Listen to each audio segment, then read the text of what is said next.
صلوات صلوات صلوات صلوات صلوات صلوات صلوات صلوات. جب مامون دنیا سے گزر گیا تو معتصم خلیفہ بنا. امام جواد علیہ السلام مدینے روانہ ہوئے، لیکن معتصم چاہتا تھا کہ امام کو اپنی نظروں میں رکھے اور ان کے اعمال و رفتار کا بخوبی مشاہدہ کر سکے. اس لیے اس نے حکم دیا کہ امام جواد کو بغداد لے آیا جائے، اور یہاں سے امام جواد کی زندگی کا ایک نیا موڑ شروع.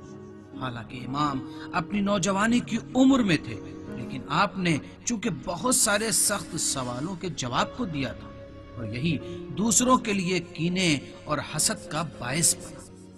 اور لوگ خلیفہ معتصم کو جا کر امام کے بارے میں بھلا و برا کہتے تھے. ان لوگوں میں ابن ابی داؤد بغداد کا مشہور قاضی بھی تھا. اے قاضی، بتاؤ تو کہ اگر ایک چور اپنی چوری کا اقرار کرے اور اس کے ہاتھ جو کاٹے جانے چاہیے تو کہاں سے کاٹے جانے چاہیے؟ اے امیر المومنین، چور کے ہاتھوں کو کونی سے کاٹنا چاہیے.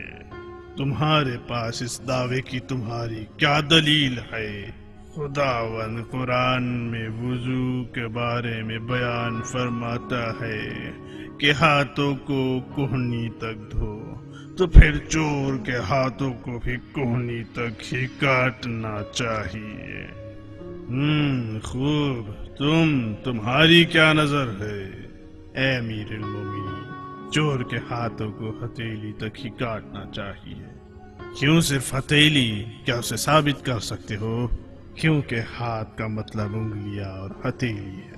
کیونکہ خداوند مسح کے بارے میں فرماتا ہے کہ اپنے ہاتھوں سے مسح کرو، جس کا مطلب ہاتھوں کی انگلیاں اور ہتھیلیاں ہے. معتصم نے امام کی طرف رخ کیا اور کہا، ابو جعفر، اس بارے میں آپ کا کیا نظریہ ہے؟ امام نے فرمایا، دوسروں نے اپنے نظریات کو آپ کے سامنے پیش کر دیا، اور اب میرے صلاح اور مشورے کی کوئی ضرورت نہیں. مجھے دوسروں کے نظریات سے کوئی مطلب نہیں. اس معاملے میں آپ بتائیے، آپ کی کیا نظر ہے؟ مجھے اس بارے میں اظہار نظر کرنے سے معاف کر دو. تمہیں خدا کی قسم ہے، اس معاملے میں اپنی رائے بیان فرماؤ. اب جب کہ تم نے مجھے خدا کی قسم دی ہے تو جان لو کہ ان تمام لوگوں نے غلط حکم کو بیان کیا ہے. چور کے ہاتھوں کی صرف انگلیاں کاٹنی چاہیے، اس سے زیادہ نہیں. اس کی ہتھیلی ہرگز کاٹنی نہیں چاہیے. اس بات کی آپ کے پاس کیا دلیل ہے؟